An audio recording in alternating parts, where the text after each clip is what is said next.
반갑습니다. 우리 또 10월 11일 예배를 영상으로 이렇게 예배를 드리게 되었는데, 오늘 말씀의 본문의 구절은 시편 34장 8절에서 22절까지 말씀입니다. 시편 34장 8절에서 22절까지 말씀 우리 한번 같이 읽어보도록 하겠습니다. 너희는 여호와의 선하심을 맛보아 알지어다. 그에게 피하는 자는 복이 있도다. 너희 성도들아, 여호와를 경외하라. 그를 경외하는 자에게는 부족함이 없도다. 젊은 사자는 궁핍하여 줄일지라도 여호와를 찾는 자는 모든 좋은 것에 부족함이 없으리로다. 너희 자녀들아, 와서 내 말을 들으라. 내가 여호와를 경외하는 법을 너희에게 가르치리로다. 생명을 사모하고 연수를 사랑하여 복받기를 원하는 사람이 누구뇨? 내 혀를 악에서 금하며 내 입술을 거짓말에서 금할지어다. 악을 버리고 선을 행하며 화평을 찾아 따를지어다. 여호와의 눈은 의인을 향하시고 그의 귀는 그들의 부르짖음에 기울이시는도다. 여호와의 얼굴은 악을 행하는 자를 향하사 그들의 자취를 땅에서 끊으려 하시는도다. 의인이 부르짖음에 여호와께서 들으시고 그들의 모든 환난에서 건지셨도다. 여호와는 마음이 상한 자를 가까이 하시고 충심으로 통회하는 자를 구원하시는도다. 의인은 고난이 많으나 여호와께서 그의 모든 고난에서 건지시는도다. 그의 모든 뼈를 보호하시며 그 중에서 하나도 꺾이지 아니하도다. 악이 악인을 죽일 것이라. 의인을 미워하는 자는 벌을 받으리로다. 여호와께서 그의 종들의 영혼을 속량하시나니 그에게 피하는 자는 다 벌을 받지 아니하리로다. 아멘. 오늘 말씀의 제목은 여호와를 경외하라입니다. 참 다사다난했던 한 해였던 것 같습니다. 그런데 매년 한 해를 이제 돌아볼 때마다 금년은 유달리 다사다난했다는 말을 했던 것 같습니다. 그럼에도 금년은 이보다 더할 수는 없다, 으뜸이다, 다사험난했다 할 만합니다. 매일매일 충격적인 소식을 접하면서 이보다 더한 막장 드라마도 없을 것입니다. 온 국민이 씁쓸한 재미에 빠져가는 것은 아닌가 싶습니다. 그동안 왜 저럴까 도저히 이해가 가지 않던 수많은 일들이 이제 이해는 되는데 마음은 답답합니다. 이 수많은 난제를 어떻게 해결할 것인가? 과연 또 이 나라는 정상 궤도로 올라올 수 있을까? 이 상황에서 성도들은 무엇을 해야 하나? 어느 것 하나 사이다처럼 시원하게 대답할 말이 없는 것이 사실입니다. 구약 성경을 보면 하나님이 세운 이스라엘도 문제가 많았습니다. 이스라엘의 왕들을 보면 선한 왕보다는 악한 왕들이 더 많았습니다. 하나님은 선지자를 보내 악한 왕들과 백성들을 경고하셨습니다. 그 경고는 불법과 우상숭배를 버리고 하나님께 돌아와 하나님의 말씀을 지키라는 것이었습니다. 하나님은 경고를 통해 기회를 주셨지만 이스라엘은 그 경고를 무시하여 바벨론에게 멸망당했습니다. 우리는 이런 어리석음을 반복하지 않기를 바랍니다. 국가만이 아니라 나 개인 안에 있는 어둠의 옛 습관들을 버리고 빛 가운데로 새로움을 덧입는 시간, 이를 이제 이제 하나님께 드려지는 예배가 되길 간절히 소망합니다. 오늘 저희가 함께 읽은 시편이 1편이죠. 시편 34편입니다. 이 시가 쓰여진 정황이 비교적 구체적으로 표저에 기록이 되어져 있습니다. 다윗이 아비멜렉 앞에서 미친 채 하다가 쫓겨나서 지은 시라고 되어 있습니다. 이 이야기는 사무엘상 21장에 기록이 되어져 있습니다. 사울왕이 자신을 죽이려 한다는 사실을 안 다윗은 성소에서 떡으로 줄인 배를 채우고 가드왕 아기스에게 피했습니다. 가드는 블레셋의 작은 도시였는데 다윗이 죽인 골리앗이 가드 출신이었습니다. 아기스의 신하들에 의해서 다윗의 정체가 들통이 났습니다. 늑대를 피하려다가 호랑이 굴에 들어간 격이 되었습니다. 다윗이 죽음의 위기 앞에서 문짝에 몸을 거적거리고 침을 흘려가며 미친 척 연기를 했습니다. 연기 대상감입니다. 아기스는 재수가 없다며 다윗을 내쫓았습니다. 이렇게 간신히 목숨을 구한 후 쓴 시입니다. 물론 이 시편의 표제에는 아비멜렉 앞에서 미친 채 했다고 되어 있습니다.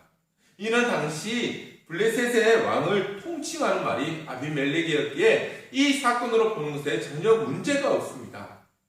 중요한 것은 이런 상황에서 감사 찬양이 나올 수 있느냐 하는 것입니다. 우리 한번 1절을 같이 한번 읽어보도록 하겠습니다. 내가 여호와를 항상 송축하며 내 입술로 항상 주를 찬양하리이다. 아멘. 1절에 보면 내가 여호와를 항상 송축하며 내 입술로 항상 주를 찬양하리이다 라고 했습니다. 하나님께 원망과 불평을 해도 합당하게 보이는 상황이 아닙니까? 하나님은 사무엘을 통해 다윗에게 이스라엘의 왕이 될 것이라며 기름을 부었습니다. 나라의 절체절명의 위기 앞에서 골리앗을 물리쳤습니다. 그런데 다윗은 미친 채 했으라도 목숨을 연명해야 하는 상황이 된 것입니다. 그럼에도 다윗이 하나님께 감사 찬양을 한 이유가 무엇입니까? 다윗은 자신이 순간의 기지와 연기력 때문에 살았다고 생각하지 않았습니다. 이는 하나님께서 아기스의 눈과 마음을 어둡게 하셔서 자신이 살았음을 안 것입니다. 다윗은 미친 척하는 그 순간에도 하나님을 찾고 하나님의 도우심을 구했던 것입니다. 다윗은 자신의 경험을 토대로 우리에게도 그 하나님을 경험하도록 도전하는 것입니다. 자, 첫 번째입니다. 여호와의 선하심을 맛보라. 다윗은 먼저 우리에게 8절에서 너희는 여호와의 선하심을 맛보아 알지어다. 그에게 피하는 자는 복이 있도다 라고 했습니다. 다윗은 우리가 하나님의 선하심을 머리로만 알지 말고 맛으로 알라고 했습니다. 음식의 맛은 어떻습니까? 먹어봐야 압니다. 하나님을 체험적으로 알라는 것입니다. 하나님 맛 좀 보셨습니까? 하나님의 어떤 맛을 보았습니까? 하나님과의 관계가 냉랭하신 우리 친구들은 무미건조하다고 말할지 모르겠고 고난 중에 있는 분은 맵거나 떫다고 할지 모르겠습니다. 다윗이 자신이 맛본 선한 맛을 우리도 보기를 원하고 있습니다. 그것은 하나님께 피할 때 하나님을 찾고 그를 신뢰할 때 맛보게 되는 삶의 경험입니다. 우리 새해에는 성경에서 읽고 머리로 하는 하나님에 머무르지 않고 삶에서도 그대로 체험하시길 간절히 축복합니다. 신앙의 참맛을 경험하는 저와 우리 학생들이 되시길 간절히 기도합니다. 초대교회는 성찬식을 할 때 이 구절을 읽었다고 합니다. 성찬식의 떡과 포도주를 통해서 예수님의 맛을 아는 것입니다. 예수님께서 우리를 위해서 찢기시고 피 흘리신 것을 통해 우리는 하나님의 선하심을 맛보았습니다. 예수님의 희생적인 삶이 우리로 하여금 하나님의 선하심이 얼마나 큰가를 맛보게 한 것입니다. 우리가 하나님의 선하심을 맛보아하는 것에 멈추지 않고 시국에 지친 우리 주변의 사람들, 가족들, 그리고 학원, 친구들, 이웃들도 하나님의 선하심을 맛보아 알게 되길 소망합니다. 제가 아는 분 중에 반찬가게를 하는 집사님이 동사무소를 찾아서 독거노인과 소년소녀 가장들에서 작지만 찌개거리를 나누기를 시작했다고 들었습니다. 반찬 해먹기 어려운 분들에게 자신이 만드는 찌개를 맛보게 한 것입니다. 우리도 떡과 잔을 맛보며 이런 기도를 드렸으면 좋겠습니다. 예수님, 제가 주님 때문에 하나님의 선하심을 맛보았습니다. 저 때문에 누군가도 하나님의 선하심을 맛보게 되는 사람이 있게 해 주시옵소서. 아멘. 자, 두 번째, 여호와를 경외하는 법을 배우라입니다. 다윗은 11절에서 이렇게 말하고 있습니다. 너희 자녀들아 와서 내 말을 들으라. 내가 여호와를 경외하는 법을 너희에게 가르치리로다. 아멘. 여기에서 자녀들아라는 말은 육신의 자녀를 말하는 것이 아닙니다. 영적인 교훈을 듣는 제자들을 지칭하는 말입니다. 다윗은 여호와를 경외한다는 말을 여러 가지 다양한 말로 표현을 했습니다. 8절에서 그에게 피하는 자라고 했고 10절에서는 여호와를 찾는 자라고 했습니다. 12절에서는 생명을 사모하고 연수를 사랑하여 복받기를 원하는 사람이 누구뇨라고 했습니다. 이 말은 하나님이 주시는 복을 통해 활기차고 강건한 삶을 갈망하는 사람이라는 뜻입니다. 하나님을 경외한다는 것은 하나님을 찾고 하나님이 주시는 은혜를 통해 현재의 삶을 활기차고 왕성하게 살아간다는 뜻입니다.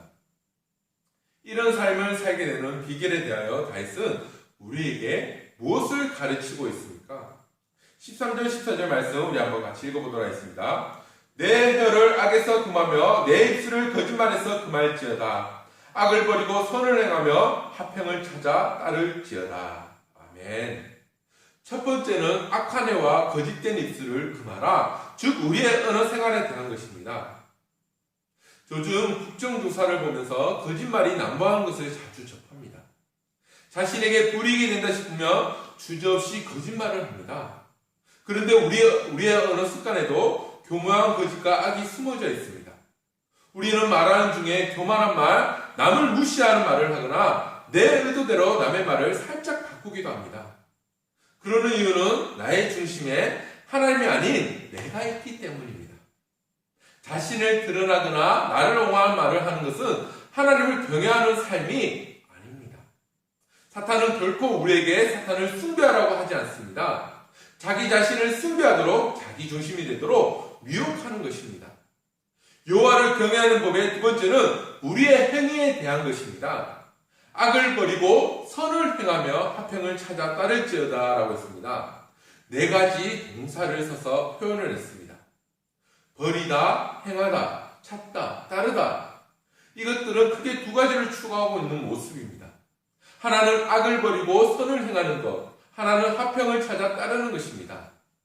악을 버리고 선을 행하라고 할 때 이 선이라는 단어가 톱으로 12절에 있는 복이라는 단어와 같은 말입니다. 하나님께 복받기를 원하느냐, 복을 행하라는 것입니다. 하나님의 선하심을 맛보기를 원하느냐, 선을 행하라는 것입니다. 예수님이 남에게 대접을 받고 싶으냐, 그럼 남을 대접하라는 황금률과 같은 말씀입니다. 또한 화평을 찾아 따르라라고 했습니다. 찾아 따르라는 말은 매우 적극적인 표현입니다. 많은 노력을 기울여야 화평의 길이 보인다는 것입니다. 더불어 살아가는 화평의 길은 힘들지만 가치 있는 길입니다. 예수님이 죄인인 우리와 하나님을 화평케 하기 위해서 십자가에 죽으셨습니다. 하나님을 경외하는 법은 멀리 있는 것이 아닙니다. 하나님을 경외하는 것은 내 이웃에게 나 중심으로 말하고 행하지 않는 것입니다. 다른 사람을 복되게 하고 주 안에서 그들과 화평을 이루며 사는 것이 여호와를 경외하는 삶입니다. 여호와를 경외함으로 활기차고 강건한 삶을 사시길 축복합니다. 세 번째, 고난 중에 함께 하시는 여호와의 손길을 느끼라 합니다. 다윗은 하나님을 경외하는 삶, 활기차고 강건한 삶이 순탄한 삶이라고 하지는 않았습니다. 19절입니다. 의인은 고난이 많으나 여호와께서 그의 모든 고난에서 건지시는도다. 아멘. 다윗은 하나님을 경외하는 자, 하나님의 마음에 합한 사람이라는 평가를 받았습니다. 그런데 다윗처럼 고난이 많고 파란만장한 삶을 산 사람도 드물 것입니다. 10년을 사울왕에게 쫓겨 피해 다녔습니다. 그래서 다윗은 상한 마음으로, 통회하는 마음으로 하나님께 부르짖었고 그런 자신을 통해 눈과 귀를 기울이시는 하나님을 경험했습니다.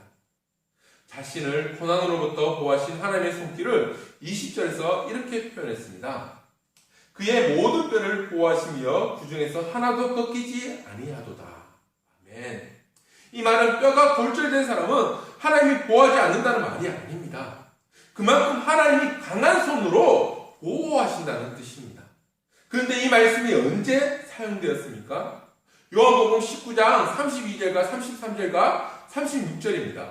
군인들이 가서 예수와 함께 못 박힌 첫째 사람과 또 그 사람 다른 사람의 다리를 꺾고 예수께 이르러서는 이미 죽으신 것을 보고 다리를 꺾지 아니하고 이 일이 일어난 것은 그 뼈가 하나도 깎이지 아니함이라 한 성경을 응하게 하려 함이라. 로마의 간습에 의하면 십자가에서 죽은 사람을 확인하는 방법이 다리를 꺾는 것이었습니다. 십자가에 매달 때 팔과 발을 못 받고 묶는 것만으로 체중을 지탱할 수 없습니다. 그렇게 되면 몸이 아래로 내려가서 횡격막이 막혀서 숨을 못 쉬고 이제 금방 죽게 됩니다. 그래서 당시 십자가들은 오랫동안 고통을 느끼도록 엉덩이를 살짝 걸칠 수 있는 작은 나무판이 달려 있었습니다. 상당한 시간이 지나서 죽었다고 생각되면 넓적 다리의 뼈를 망치 같은 것으로 쳐서 부러뜨렸습니다. 그러면 힘을 받을 수가 없어서 몸이 아래로 내려가 혹시 살아있어도 숨을 못 쉬어 죽게 됩니다. 일종의 확인 사살 방법이었습니다. 그런데 예수님은 채찍질도 심하게 나오고 십자가를 지셨기에 다른 두 사람과는 달리 다리를 부러뜨려 죽은지 확인할 필요조차 없었습니다. 그런데 이 상황은 시편의 말씀이 응한 것으로 표현한 것입니다. 뼈가 꺾이지 않는다는 것이 뭐가 그리 중요한 것일까요? 뼈가 꺾인다고 하나님의 부활을 못 시키는 것도 아닐 텐데 말입니다. 구약의 말씀이 신약에서 인용될 때는 단지 그 내용만 가져오는 것이 아닙니다. 그 정황도 가져오는 것입니다. 시편에서 이 말씀은 다윗이 블레셋의 왕에게 죽임을 당할 수 있는 상황에서도 하나님은 그 뼈가 하나도 상하지 않도록 함께 하셨고 간섭하셨다는 것입니다. 그렇다면 예수님께 이 말씀은 어떤 의미가 있는 것입니까? 예수님이 십자가에서 죽으셨지만 뼈가 하나도 꺾이지 않은 말씀의 성취를 통해 그 상황 속에서 하나님이 함께 하셨다는 것입니다. 예수님이 고난 가운데 죽으셨지만 그것은 하나님이 예수님을 버리신 것이 아니라는 말씀입니다. 뼈가 꺾이지 않게 하심으로 그 순간에도 하나님이 함께 하시며 하나님의 뜻이 성취되고 있다는 것을 알리신 것입니다. 다윗은 하나님의 눈은 하나님을 경외하는 의인을 향한다고 말합니다. 하나님의 의인이 한난 가운데 부르짖을 때 그에게 응답하십니다. 하나님이 한난 가운데서 구원해 주십니다. 그래서 의인은 고난 가운데 있어도 근심하지 않고 염려하지 않습니다. 그러나 악인의 삶은 다릅니다. 그들은 비참한 종말을 맞게 됩니다. 하나님이 악인의 자취를 땅에서 끊어버리실 것이기 때문입니다. 하나님은 악인을 고난으로 심판하실 것입니다. 성도는 하나님 앞에 의로운 자로 서야만 합니다. 그럴 때 의인에게 베풀어 주시는 은혜로 충만한 삶을 살아갈 수가 있습니다. 말씀을 정리하겠습니다. 이제 10월을 맞았지만 우리는 당분간 고난이 많을 것입니다. 그러나 우리가 하나님을 경외하는 삶을 산다면 고난 중에도 하나님이 함께 하시는 손길을 느낄 수 있을 것입니다. 하나님이 내 삶을 아시고 함께 하시며 개입하고 계시다면 당장 힘들어도 견딜 수가 있습니다. 그것은 국가적으로도 마찬가지입니다. 지금 당장은 뼈를 깎는 아픔이 있을지 모르지만 그 가정에 하나님이 함께 하신다면 우리는 소망을 가질 수가 있습니다. 결국 우리는 하나님의 선하심을 맛보아 알게 될 것입니다. 자기중심적인 언어생활과 행동을 멀리함으로 하나님만을 경외하는 우리 한 달 또 올해가 되시길 간절히 축복합니다. 기도하겠습니다. 할렐루야. 여호와를 송축합니다. 그의 강대하심을 높입니다. 공고한 자들이 왔사오니 주의 크신 이름을 듣고 기뻐하는 복된 시간이 되게 하여 주시옵소서. 아버지여, 저희들이 지난 한 주간 동안 어렵고 험한 세상을 헤치고 나왔음을 고백합니다. 어려울 때마다 주님을 의지해야 하지만 저희는 세상과 타협하는 연약한 모습으로 한 주일을 또 살아왔음을 고백합니다. 주님께서 저희의 연약함을 아시오니 한 주간의 삶을 용서하여 주시고 용납하여 주시옵소서. 성도의 삶이 건세 있게 하여 주시고 세상을 향하여 담대함으로 승리하게 하여 주시옵소서. 저희들의 생활 가운데 아버지의 영광을 드러나게 하여 주시고 복되고 은혜롭게 하여 주시옵소서. 사명을 주시며 감당케 하시는 하나님, 저에게 귀한 성도의 직분을 허락하셨사오니 저희를 주님의 귀하신 은혜로 성도의 직분을 잘 감당하도록 축복하여 주시옵소서. 저희들의 믿지 않는 그 이웃들에게 주님의 복음을 전하기에 부족함이 없도록 더하여 주시고 주님의 사랑의 빛을 어두워진 세상에 비춰줄 수 있는 은혜를 더하여 주시옵소서. 주님의 사랑의 빛을 어두워진 세상에 비출 수 있는 은혜를 더하여 주시고 주님의 사랑의 빛을 어두워진 세상에 비출 수 있는 은혜를 또 더하여 주시옵소서. 썩어지고 있는 많은 곳들에서 주님의 사랑으로 소금의 역할을 잘 감당하기에 부족함이 없도록 귀한 믿음으로 더하여 주시옵소서. 주님의 사랑이 저희 안에서 가득 차고 넘쳐 그 사랑으로 세상에서 성도의 직분을 잘 감당하도록 은혜와 축복으로 더하여 주시옵소서. 주님, 저희의 사랑으로는 주님께서 원하시는 귀한 열매를 맺을 수 없음을 고백합니다. 저에게 주님의 사랑이 넘치도록 충만한 복을 허락하여 주시옵소서. 예배를 받으시는 하나님 아버지, 이 시간 귀한 말씀 은혜를 더하여 주시고 귀하신 가정을 지켜주시고 건강 또한 책임져 주심으로 강건하게 하여 주시옵소서. 거룩하신 예수님의 이름으로 기도드립니다. 아멘. 주기도모 하겠습니다. 하늘에 계신 우리 아버지여, 이름이 거룩히 여김을 받으시오며 나라에 임하시오며 뜻이 하늘에서 이루어진 것 같이 땅에서도 이루어지이다. 오늘날 우리에게 일용할 양식을 주옵시고 우리가 우리에게 죄지은 자를 사하여 준 것 같이 우리 죄를 사하여 주옵시고 우리를 시험에 들게 하지 마옵시고 다만 악에서 구하옵소서. 대개 나라와 권세와 영광이 아버지께 영원히 있사옵나이다. 아멘.